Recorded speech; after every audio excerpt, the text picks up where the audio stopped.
Surgeries में क्या role है। रोबोटिक सर्जरी एक ऐसी नई टेक्निक है जिससे आज की डेट में हम मैक्सिमम से मैक्सिमम कैंसर के ऑपरेशंस कर रहे हैं और कुछ ऐसे रेयर सिनेरियोज या रेयर केसेस हमने रिसेंट टाइम में अपने यहाँ अपने हॉस्पिटल में परफॉर्म किए हैं और हम चाहते हैं कि इसकी इंफॉर्मेशन, इसकी जानकारी ज़्यादा से ज़्यादा लोगों तक आपके माध्यम से पहुँचे।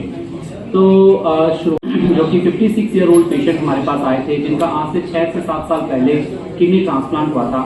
उस किडनी ट्रांसप्लांट से वो अपनी नॉर्मल लाइफ जी रहे थे, उनके सिस्टर ने उनको किडनी डोनेट की थी, बट ओवर द टाइम धीरे धीरे करके उस किडनी के अंदर, ट्रांसप्लांटेड किडनी के अंदर ट्यूमर डेवलप हो गया और उसके अंदर ऑलमोस्ट 3 सेंटीमीटर का एक कैंसर जो था वो डेवलप हो गया। जब हमने उनके स्कैन किए तो हमने पता लगा कि आप देख सकते हैं इसमें किडनी के अंदर एक बहुत ही छोटा सा ट्यूमर जो है वो आगे की तरफ डेवलप हो गया है, 3 सेंटीमीटर का ट्यूमर। जब हम इस टाइप के केसेस के अंदर अगर हम ट्रीटमेंट की बात करते हैं तो मोस्ट ऑफ द टाइम हमें वो ट्रांसप्लांट किडनी पूरी रिमूव करनी पड़ती है और जब वो किडनी पूरी रिमूव हो जाती है तो फिर उसकी वजह से पेशेंट को दोबारा डायलिसिस पे जाना पड़ता है और साथ ही आगे चल के 1 से 2 साल के बाद उनको दोबारा ट्रांसप्लांट की जरूरत पड़ सकती है।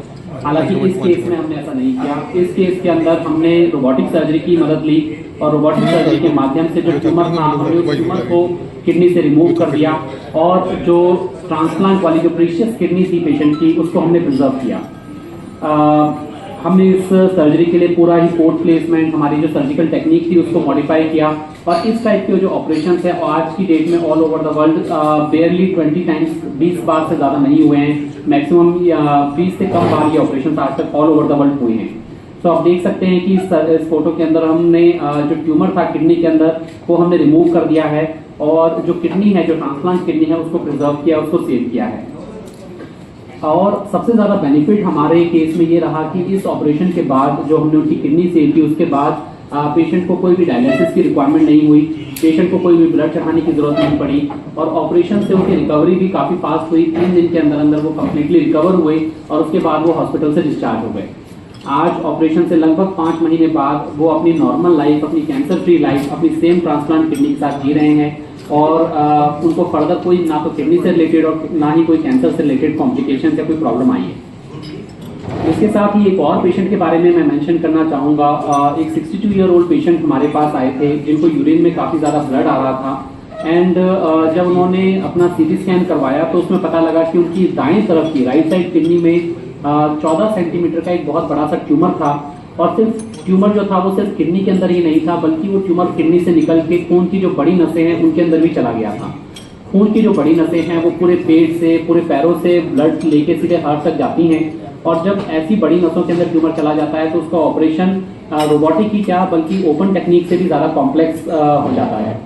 ऐसे केसेस के अंदर ना सिर्फ किडनी को पूरी तरीके से रिमूव किया जाता है बल्कि जो ट्यूमर है उसको नस के अंदर से भी रिमूव किया जाता है ताकि वो हार्ट तक ना पहुंचे, ताकि वो दिल तक ना पहुंचे। तो अगेन इस सीटी स्कैन के अंदर हम देख सकते हैं कि जो ट्यूमर है इस लाल घेरे के अंदर की वो ट्यूमर जो है वो बड़ी नसों के अंदर जा चुका है और इसके लिए भी हमने इनको रोबोटिक सर्जरी से ऑपरेट करने का डिसीजन लिया। रोबोटिक सर्जरी से ऑपरेशन में हमारा फ़ायदा ये होता है कि हमारा जो मैग्नीफिकेशन है जो हम ऑपरेशन कर रहे हैं वो बहुत अच्छा है। उसकी वजह से हमें बहुत छोटी छोटी बारीक नसें भी बहुत क्लियरली दिखाई दे जाती हैं। पेशेंट का ओवरऑल ब्लड लॉस, ब्लीडिंग जो है उसके चांसेस काफ़ी कम हो जाते हैं। हमने इस पूरी बड़ी नस को रोबोटिक के माध्यम से ही डाइसेक्ट किया, इसको एक्सपोज किया, उस नस को 3 जगह से हमने उसको ब्लॉक किया और उसके बाद उसको ओपन करके उसमें से पूरा ट्यूमर और किडनी रिमूव किया और नस को हमने वापस रिपेयर किया। वो सारी टेक्निक जो है वो रोबोटिक सर्जरी के माध्यम से की गई। जब ये ऑपरेशन ओपन टेक्निक से, ओपन चीरे से होते हैं तो इसमें लगभग 1.5 लीटर से लेकर 2 लीटर तक का ब्लड लॉस होता है, लेकिन रोबोटिक सर्जरी के माध्यम से इस ऑपरेशन में 300 ml के आसपास का ब्लड लॉस हुआ। पेशेंट को ऑपरेशन के बाद कोई खास ब्लड चढ़ाने की जरूरत नहीं पड़ी एंड अगेन उनकी रिकवरी इतनी फास्ट थी कि 3 दिन के अंदर अंदर हमने उसको हॉस्पिटल से डिस्चार्ज कर दिया। तो मेरा आज की तारीख में रोबोटिक सर्जरी के बारे में ये प्रेस कॉन्फ्रेंस करने का मेन मकसद ये है, ये बताना कि रोबोटिक सर्जरी आज की डेट में मैक्सिमम जितने हमारे कैंसर केसेस हैं उनके लिए एक वरदान की तरफ साबित हो रही है। रोबोटिक सर्जरी के माध्यम से यूरोलॉजिकल कैंसर्स, किडनी के कैंसर्स, प्रोस्टेट के कैंसर्स, यूरिनरी ब्लैडर यानी पेशाब की थैली के कैंसर्स को कम्प्लीटली रिमूव कर दिया जाता है और ओवरऑल ओपन सर्जरी के मुकाबले रोबोटिक सर्जरी से ऑपरेशन होने के बाद कैंसर का जो क्योर रेट है वो भी ज्यादा बेटर है। तो at the end of this I would like to ask कि अगर आपके पास कोई क्वेश्चंस है, कुछ जानकारी आपको और इन केसेस के बारे में लेनी है तो आप पूछिए। पर रोबोटिक सर्जरी ने आज की डेट में हम लोगों के लिए, पेशेंट्स के लिए एक नई वरदान की तरह साबित हो रही है। और जितने भी कैंसर्स हैं उनको हम कंप्लीटली, पेट के कैंसर जितने भी हैं उनको हम कंप्लीटली रोबोटिक सर्जरी के माध्यम से डील कर सकते हैं। अगर हम बात करें तो विभिन्न दुनिया में और भारत में तो कैंसर की जो डे बाई डे तादाद बढ़ती जा रही है, क्या कारण है? देखिए, बहुत ही इम्पोर्टेंट फैक्टर है ये, क्योंकि आज की तारीख में हमारे इंडिया में कैंसर का डायग्नोसिस जो है वो काफी ज्यादा बढ़ रहा है।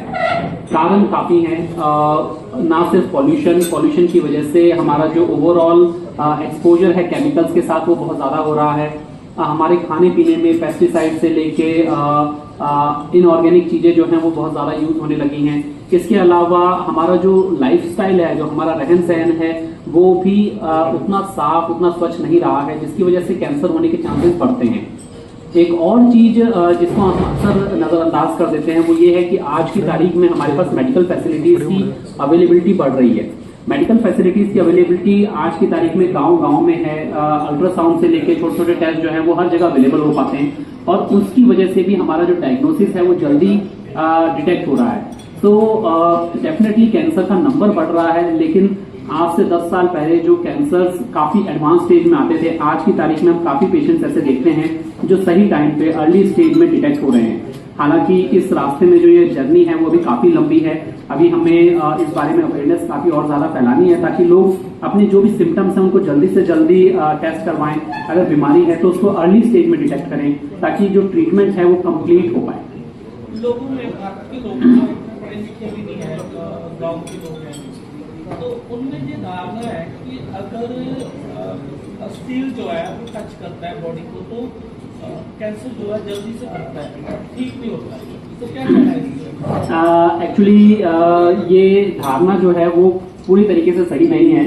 इसको हम एक तरीके से सर्जिकल मिथ की तरह लेके चलेंगे। बोलते हैं कि जब टेस्ट करवाया उसके बाद जो है, तो एक्चुअली ये जो कंसेप्ट है ये बहुत पूरी तरीके से सही नहीं है। सर्जिकल जो भी इसके ट्रीटमेंट होते हैं वो कैंसर के इसी तरीके से किए जाते हैं कि कैंसर को ओपन ना किया जाए, कैंसर को अंदर से ना छेड़ा जाए।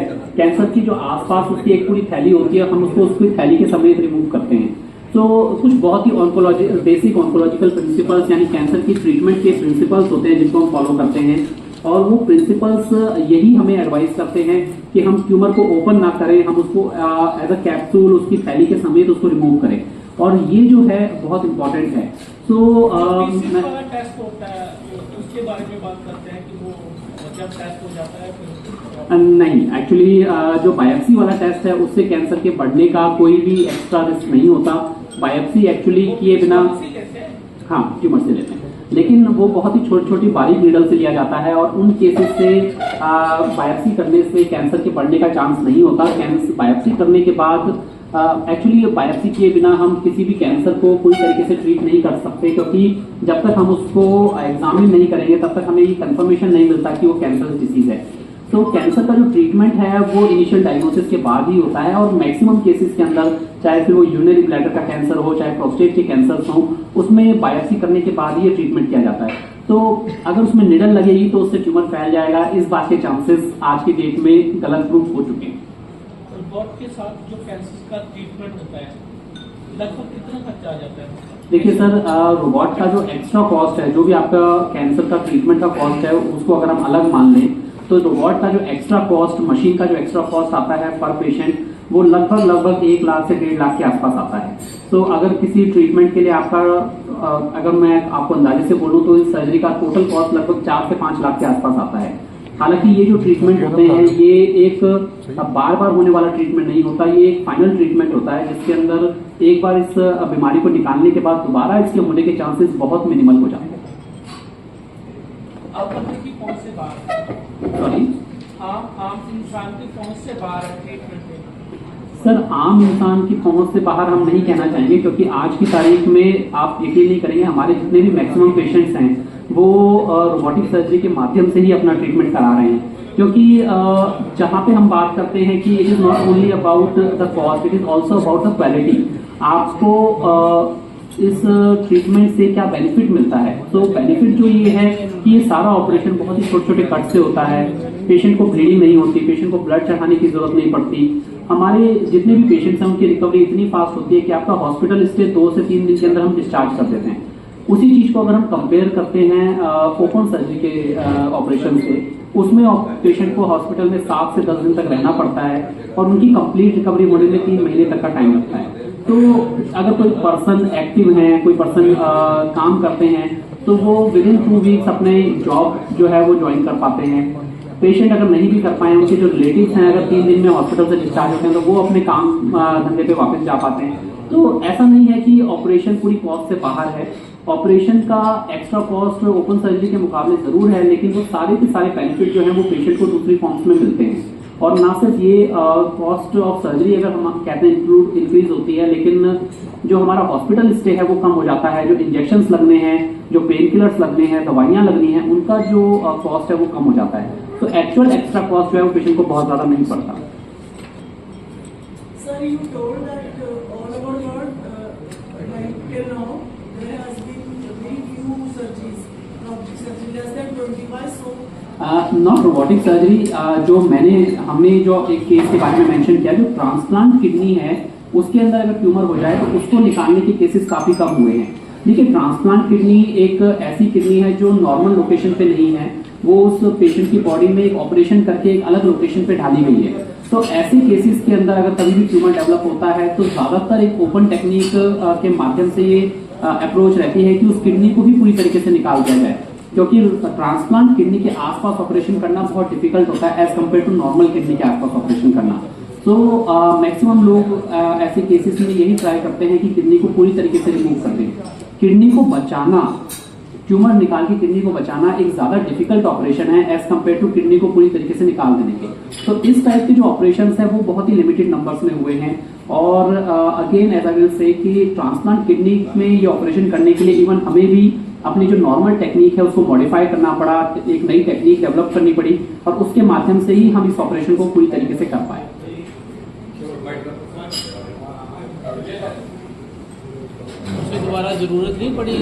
उसे दोबारा जरूरत नहीं पड़ी ट्रांसप्लांट करने की? नहीं सर, तो वही हम कह रहे हैं कि वो जो ट्रांसप्लांट किडनी थी, जो प्रीशियस किडनी थी पेशेंट की, हमने उसको बचा लिया और वो किडनी अब अपनी नॉर्मल काम कर रही है जो ट्रांसप्लांट किडनी थी। अगर हमें किडनी रिमूव करनी पड़ जाती तो फिर उनको 2 साल बाद 1 साल बाद दोबारा ट्रांसप्लांट की जरूरत पड़ती, दोबारा डायलिसिस पे जाना पड़ता। बट हमारे इस स्पेसिफिक केस में ना तो पेशेंट को डायलिसिस पे जाना पड़ा, ना उनको फर्दर कोई फ्यूचर में दोबारा ट्रांसप्लांट की जरूरत है। जो किडनी उनकी थी वो नॉर्मल तरीके से काम कर रही है और जैसे मैंने मेंशन किया, इस ऑपरेशन को ऑलरेडी 5 से 6 महीने हो चुके हैं। कितना खर्चा आया दोबारा? पेशेंट का टोटल कॉस्ट आया लगभग 3.5 लाख के आसपास। पेशेंट जब 4th स्टेज होता है पता भी नहीं चलता है, तो आपके पास कब तक आए तो वो सेफ रहेगा? सर देखो, 4th स्टेज तो एक ऐसी स्टेज है जिसको हम लास्ट वर्ड यूज करते हैं। तो 4th स्टेज पे जो ट्रीटमेंट है वो कंप्लीट क्योर की बजाय बीमारी को कंट्रोल करने पे ज्यादा होता है और मैक्सिमम केसेस में 4th स्टेज पे हम सर्जिकल ऑप्शंस प्रेफर नहीं करते हैं। ऐसे कंडीशंस में रेडिएशन या कीमोथेरेपी या फिर अदर ऑप्शंस जो ट्रीटमेंट है उनके ऊपर फोकस किया जाता है।